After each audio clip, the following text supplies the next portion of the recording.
everybody, and welcome to Taking Control, the ADHD podcast on rashpixel.fm. I'm Pete Wright, and I'm here with Nikki Kinzer. Hello, Pete Wright. Hello, everyone. The spooky Nikki Kinzer. Yeah, so spooky.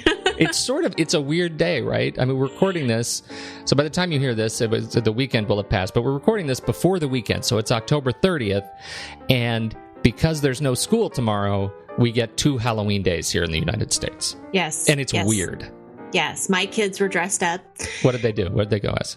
My daughter was a bumblebee. Excellent. And my son, for his outfit for school, he was a football player, which is not really that's kind of low-hanging fruit for him, right? Yeah, he basically just put his uniform on and went to school. But for tomorrow evening, for actual Halloween, I don't really know what he is. He got one of those, I can't remember what they're called, but they're those suits that you can get, and they're just all solid colors. And so you can get like a red suit, a green suit. He got a black suit. And so he's all black, like a head to toe, like a vinyl, one of those vinyl kind of bodysuit things where you're like a Blue Man Group. Yeah, exactly. It's like a party. I think it's called a party bodysuit. Is what the is what it said. And then he's got and then he's got a top hat. A black top hat. Can he not see through it? Like it covers his face too, right? It covers his face, but he said he can actually see through it. Yeah, because it's so thin. I imagine it's thin enough. Yeah, that is the very strange thing. Yeah, so I don't know if he's like a shadow or is he a black dot? I don't really know. I mean, it's just, he's 13. And so he's in that weird, like, I mean, are you too old to even go trick or treating? I mean, like, that's what I was saying, so I don't know. It's this weird, he's in this weird little stage of his life right now. That is really funny.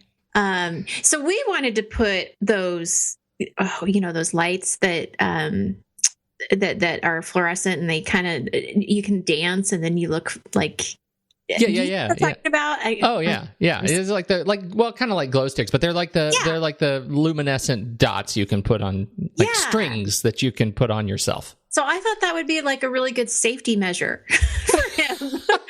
And he looked at me like I was crazy. So I'm going to be a little concerned. He's still going with us. I'm not letting him go by himself. So I'm going to be very concerned that he stays on the sidewalk, because I literally don't think you're going to see him. No, he's all black. You will run right into this kid. That is hysterical. That was, Where did that come from? Is that like a millennial thing? Is that like millennial influence down the chain? We went to a Halloween store, like one of those little mega stores, and he was looking around, and I thought he'd be like a zombie or some kind of monster or something. And he came back with this outfit.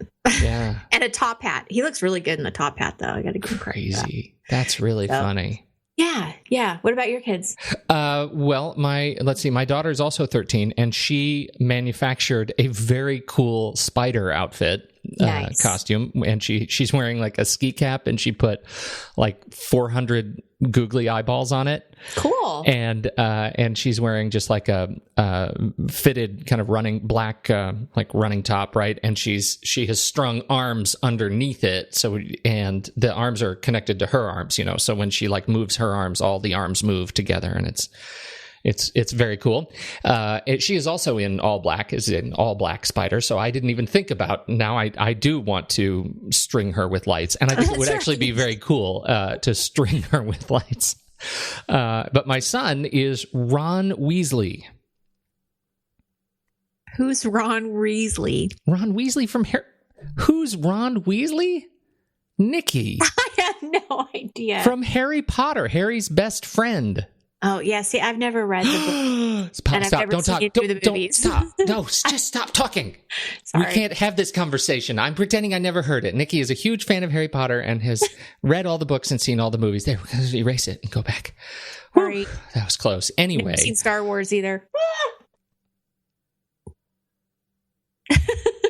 People are probably thinking, oh my God. That's the silence. I want you to feel like I just hung up on you. I know. I already bought tickets for my whole family to go see it 2 months in advance when episode 7 comes out.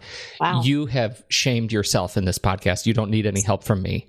I'm sorry. So just know that I will support you through your darkest hours coming up through the holidays. Anyway, Ron Weasley is Harry Potter's best friend. And since everybody goes as Harry Potter or Hermione, Nicholas said, I think I need to be Ron, because who goes as Ron? Get me some orange hairspray. And so, because Ron Weasley has, as you well know, this bright mop of red hair. So we sprayed his hair all red, and he actually looks like he has like an orange polyurethane helmet on, which is sort of absurd. Anyway, he's very excited today. It's, of course, raining, so who knows the condition of his head by the time he gets home. That's all right. He's having fun. He is having a ball.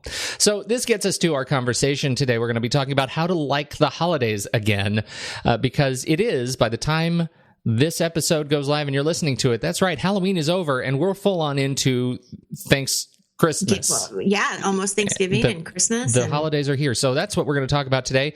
Before we do, head over to takecontroladhd.com and get to know us a little bit better. You can listen to the show there on the website or subscribe to our mailing list. And right there on the homepage, just click the blue button and get an email with the latest episodes each week. Connect with us on Twitter or Facebook at Take Control ADHD, or call us. Leave us a voicemail at 503-664-4ADD and get your voice and thoughts right on this very show. We would love to hear from you. Okay, here we go. How to like the holidays again.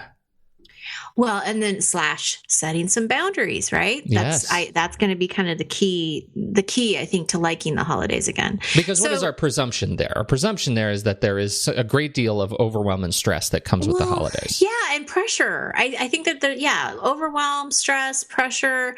I mean, I even know, like, with the last couple of weeks trying to figure out what the kids are going to be for Halloween, there was some pressure there, like, especially my daughter, because she kept changing her mind, like, constantly.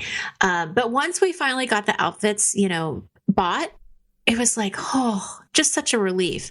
Once we went to the pumpkin patch and we had that activity taken care of, and we all had a good time, it was like, okay, I did it. Yeah, right. This is good. We can really enjoy, Halloween. Now, of course, like you said, we're now full on into Thanksgiving and Christmas, and it's such a busy time. It can be so overwhelming, and there's pressure because, everybody's enjoy the holidays, and this is the time to reconnect and really have a good time and kind of reflect. But that does come with a lot of pressure. And so, what we want to do is, I'm starting this kind of series early because, it is November. And if we wait until December, I almost feel like it's too late. Really, we should start it as soon as Starbucks launches the pumpkin spice latte. That has appeared to become a national holiday. That's when we should start our stress in the holiday series each year. That's right, because it is. It's sort of that notification, Yes. It's coming, it's here, it's right around the corner. And actually, I got the idea about setting boundaries from a client of mine who was having a really difficult time setting boundaries, just not over the holidays, but just sort of in general. And I thought, I think that one of the reasons that people don't like the holidays is it really does come down to, what boundaries do we set for ourselves? Are we sticking to those boundaries? Are we saying yes to too many things? Are we spending too much money on gifts? Are we, dealing with crowds that we don't want to have to deal with? I mean, there's just a lot of stuff that can kind of drain your energy. And so that's what I kind of want to talk about is how do we set those boundaries so you can enjoy the holidays and not run around in chaos all the time. Okay. I like it. And I can feel it. So this is a good time because I think part of the challenge that I deal with is something we've talked about over the last, several weeks, which is this idea of structure to fight overwhelm, right? Right.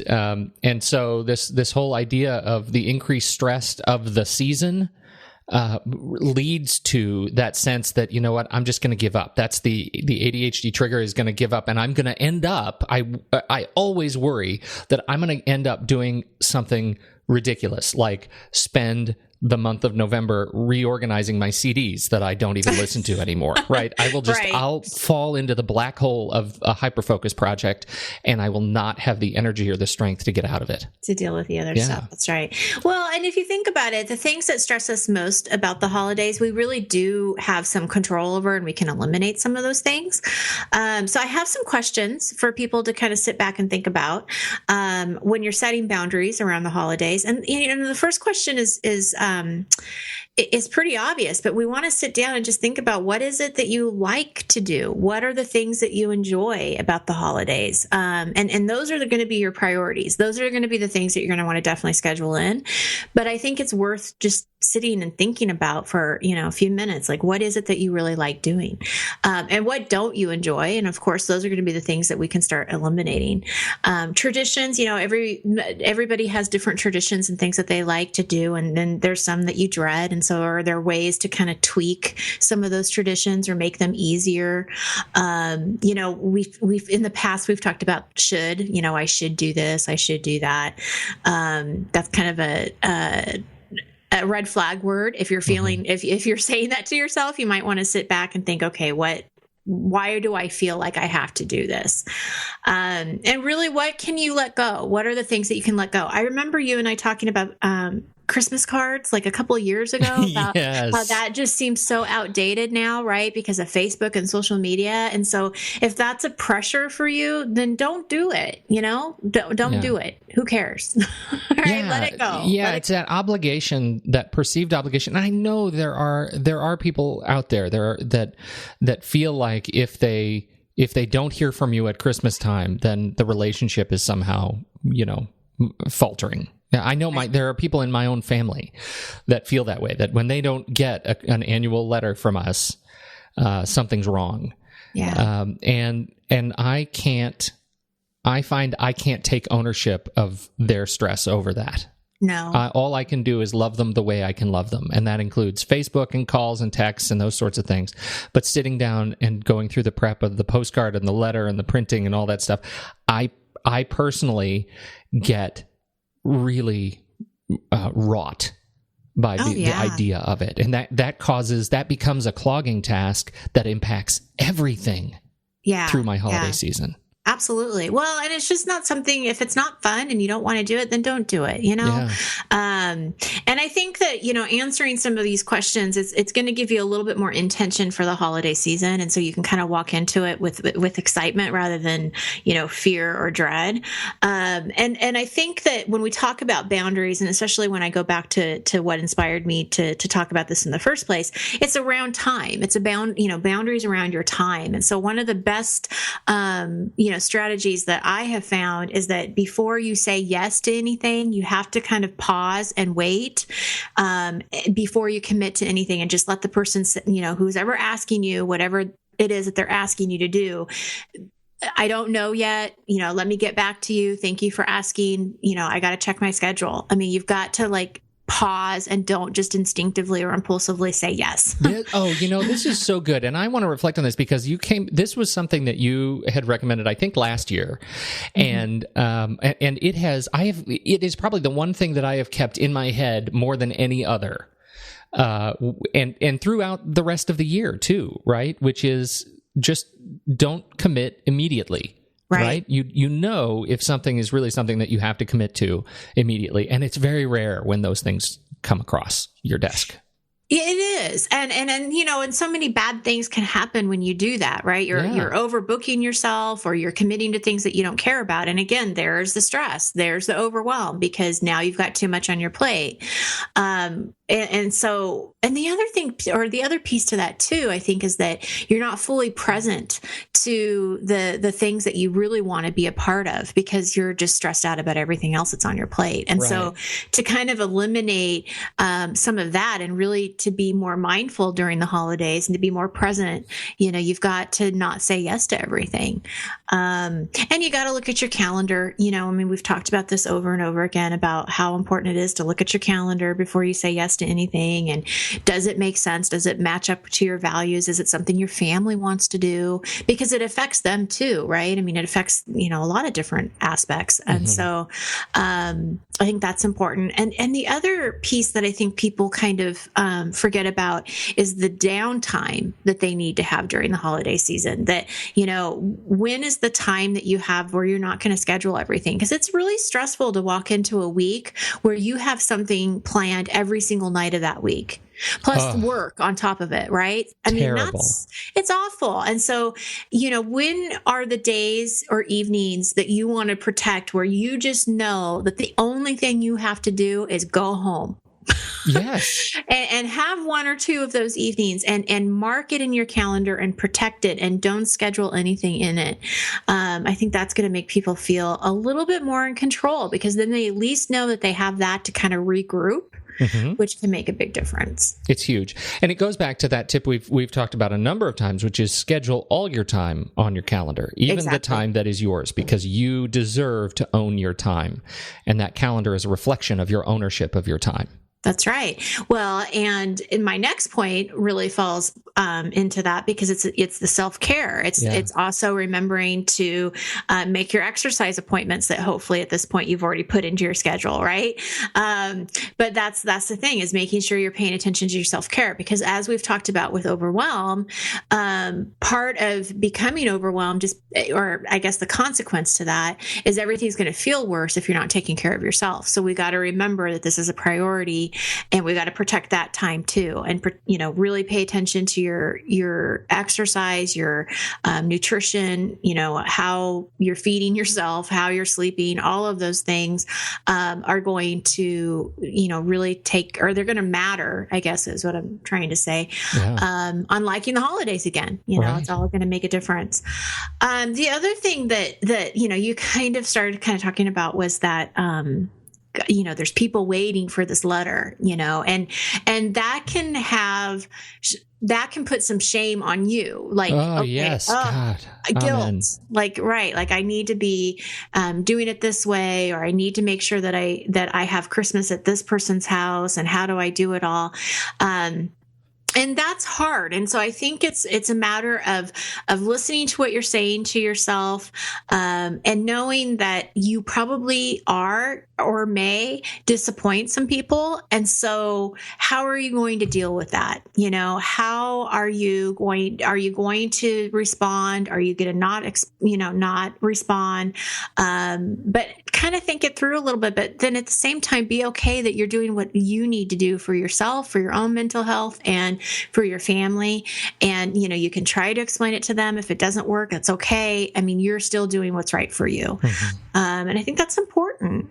Oh, absolutely. And again, it's a very difficult lesson or muscle to develop, to not take ownership of somebody else's pain. That's right. Yeah. It's really hard to do, but it's so valuable.